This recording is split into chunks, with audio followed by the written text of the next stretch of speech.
नमस्कार मेरे प्यारे विद्यार्थियों। मैं नीरज सिंह राजा हमारे नक्षत्र एजुकेशन के ऑनलाइन मंच पर आपका तहे दिल से हार्दिक स्वागत करता हूं। और मैं लेकर आया हूं सभी प्रतियोगी परीक्षाओं के लिए प्रश्नोत्तर प्रश्नों की श्रृंखला।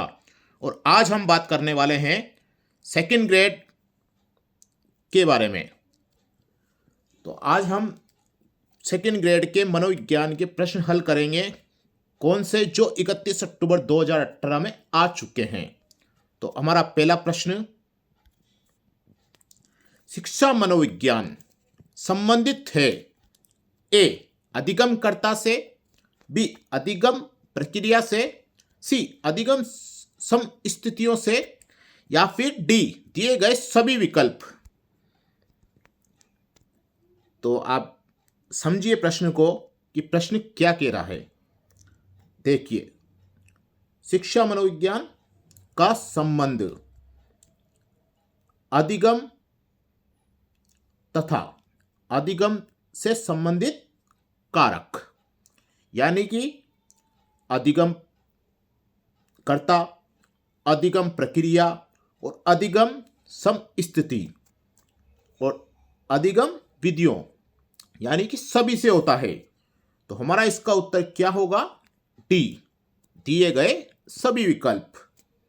अब चलते हम हमारे अगले प्रश्न की ओर। निम्न में से कौन सा कथन गलत है? ए अधिगम समायोजन, बी अधिगम सार्वभौमिक है, सी अधिगम हमेशा प्रेक्षणीय अवलोकनीय होता है, या फिर डी अधिगम का परिणाम व्यवहार परिवर्तन होता है। तो हमारा जो इसका उत्तर है वो है सी। अब चलते हम हमारे अगले प्रश्न की ओर। एक अध्यापक ने विद्यार्थियों का टीएटी परीक्षण किया ताकि उनमें निम्न की पहचान की जा सके। ए उपलब्धि की, बी अभिज्ञता की, सी व्यक्तित्व की, या फिर डी अभिव्यक्ति की। तो हमारा जो इसका उत्तर होगा वह है सी व्यक्तित्व की। अब चलते हम हमारे अगले प्रश्न की ओर। जिन प्रतिक्रियाओं को सीखने के उपरांत संतुष्टि प्राप्त होती है उन्हें सीख लिया जाता है, कहलाता है। ए कल्पना का नियम, बी प्रभाव का नियम, सी तत्परता का नियम, और डी सापेक्षता का नियम। तो जिन प्रतिक्रियाओं को सीखने के उपरांत संतुष्टि प्राप्त होती है उन्हें सीख लिया जाता है, उसे प्रभाव का नियम कहते हैं। और यह नियम थॉर्नडाइक ने दिया था, यानी कि हमारा आंसर बी होगा। अब चलते हम हमारे अगले प्रश्न की ओर। बेसल आयु किसके मापन से संबंधित है? ए व्यक्तित्व, बी अभिव्यक्ति, सी बुद्धि, या फिर डी अभिक्षमता। तो हमारा जो इसका उत्तर होगा वो है सी बुद्धि। अब चलते हम हमारे अगले प्रश्न की ओर। बुद्धि लब्धि आईक्यू के परिकलन का सूत्र है। ए सीए यानी तैतिक आयु बटा एम ए मानसिक आयु गुणा 100, बी मानसिक आयु बटा तैतिक आयु गुणा 100, तैतिक आयु बटा 100 गुणा मानसिक आयु, या फिर डी 100 बटा मानसिक आयु गुणा तैतिक आयु। तो हमारा जो इसका सूत्र है वो है बी। अब चलते हम हमारे अगले प्रश्न की ओर। रोशा इंक ब्लॉट परीक्षण में शामिल है। ए 5 काले तथा 5 रंगीन कार्ड, बी 10 काले तथा 10 सफेद कार्ड, सी 5 काले व सफेद तथा 5 बहुरंगी कार्ड, डी 10 बहुरंगी कार्ड। तो हमारा इसका आंसर है सी 5 काले व सफेद तथा 5 बहुरंगी कार्ड। अब चलते हम हमारे अगले प्रश्न की ओर। प्रेरणा प्रबलन हास सिद्धांत के प्रदाता हैं। ए हल, बी फ्रायड, सी मैस्लो या फिर डी कैप्सन। तो प्रेरणा प्रबल आज सिद्धांत के प्रदाता हल हैं। अब चलते हैं हम हमारे अगले प्रश्न की ओर। 25 वर्षीय लड़का जिसकी मानसिक आयु 16 है का आईक्यू होगा। तो हमने अभी पिछले ही प्रश्न में हमारा सूत्र जो था आईक्यू का वो देखा था। तो क्या था आईक्यू का सूत्र? M A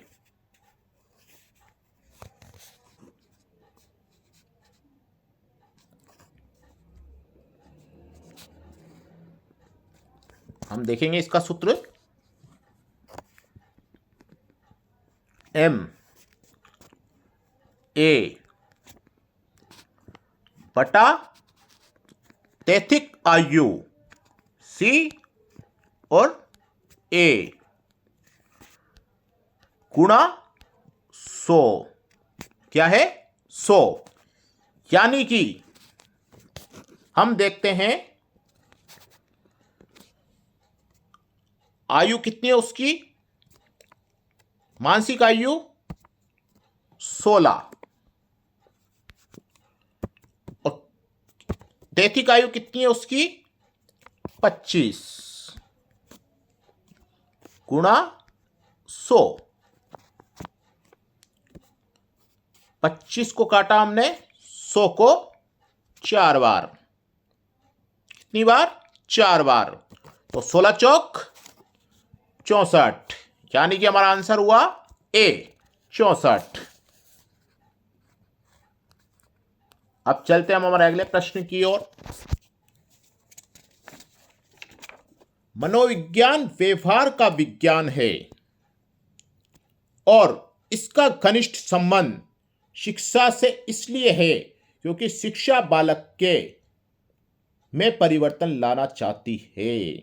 A Chetna, B आत्मा, सी मस्तिष्क और डी व्यवहार। तो मनोविज्ञान व्यवहार का विज्ञान है, ऊपर ही हमें दिया हुआ है फर्स्ट लाइन में ही हमारा आंसर छुपा हुआ है। मनोविज्ञान व्यवहार का विज्ञान है और इसका घनिष्ठ संबंध शिक्षा से इसलिए है क्योंकि शिक्षा बालक के व्यवहार में परिवर्तन लाना चाहती है। तो हमारा इसका जो आंसर होगा वो है डी। अब चलते हैं हम हमारे अगले प्रश्न की ओर। अभिरुचि, अभिवर्ती, उपलब्धि तथा लिंग कौन सी विभिन्नताओं के क्षेत्र हैं? ए व्यक्ति की आंतरिक विभिन्नताएं, बी सामाजिक विभिन्नताएं, सी व्यक्तित्व विभिन्नताएं, डी चारित्रिक विभिन्नताएं। तो हमारा इसका उत्तर होगा सी चारित्रिक विभिन्नताएं।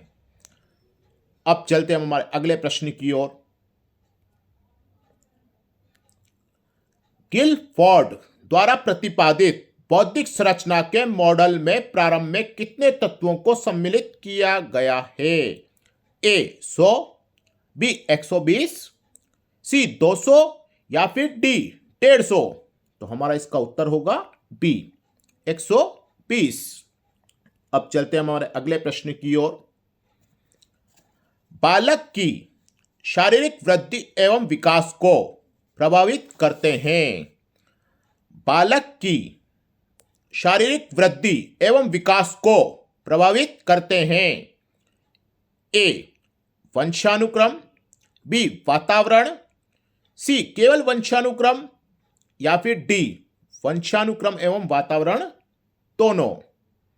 तो हमारा जो इसका उत्तर होगा वो है डी, यानी कि वंशानुक्रम एवं वातावरण दोनों। अब चलते हैं हमारे अगले प्रश्न की ओर। निम्न में थॉर्नडाइक के अनुसार अधिगम का प्राथमिक नियम है। निम्नांकित में थॉर्नडाइक के अनुसार अधिगम का प्राथमिक नियम है। ए सादृश्य का नियम, बी अभ्यास का नियम, सी आत्मीकरण का नियम या फिर डी मनोवर्ती का नियम। तो हमारे अनुसार निम्नांकित में थॉर्नडाइक के अनुसार अधिगम का प्राथमिक नियम अभ्यास का नियम है, यानी कि इसका आंसर होगा बी। अब चलते हैं हमारे अगले प्रश्न की ओर। समायोजन के संदर्भ में निम्न में से कौन सा गलत है? समायोजन के संदर्भ में निम्न में से कौन सा गलत है? ए, यह संतुलन प्रदान करता है। बी, यह समस्या का समाधान करता है। सी, यह निरंतर चलने वाली प्रक्रिया नहीं है। और डी, समायोजन की अनुपस्थिति में व्यक्ति तनाव, संघर्ष तथा चिंताओं से घिरा रहता है। तो समायोजन का जो इसमें पूछा है वो कह रहा है समायोजन के संदर्भ में निम्न में से कौन सा गलत है? तो हमारा जो इसका आंसर होगा वो है सी, क्योंकि समायोजन निरंतर चलने वाली प्रक्रिया है और इसमें दे रखा है हमें नहीं है, इसलिए हमारा आंसर सी होगा। अब चलते हैं हमारे अगले प्रश्न की ओर। संरचनात्मक की विशेषता होती है ए, मौलिकता, बी, प्रभावशीलता, सी, लचीलापन, या फिर डी, दिए गए सभी विकल्प। तो संरचनात्मक की जो विशेषता है वो मौलिकता भी है, प्रभावशीलता भी है और लचीलापन भी है, और इसमें दिए गए हैं सभी विकल्प, यानी कि मौलिकता भी है, प्रभावशीलता भी है, लचीलापन भी है, इसलिए हमारा इसका आंसर होगा डी, यानी कि उपरोक्त सभी। अब चलते हैं अगले प्रश्न की ओर। एक शिक्षक के लिए शिक्षा मनोविज्ञान की उपादेयता है ए, स्वयं के ज्ञान एवं तैयारी के बारे में जानकारी के लिए, बी, बालक की आवश्यकता की जानकारी के लिए, सी, ए और बी दोनों सही है, और डी कह रहा ए और बी दोनों गलत है। और देखा जाए तो एक शिक्षक स्वयं के ज्ञान एवं तैयारी के बारे में जानकारी के लिए और बालकों की आवश्यकता की जानकारी के लिए, दोनों के लिए जरूरी है। तो इसका मतलब हमारा जो आंसर होगा वो है सी। अब चलते हैं हमारे अगले प्रश्न की ओर। अधिगम बाधित असमर्थ बच्चे अधिकतम होते हैं ए, आक्रामक, बी, संगठित, सी, संगत, या फिर डी, निम्न उपलब्धि वाले।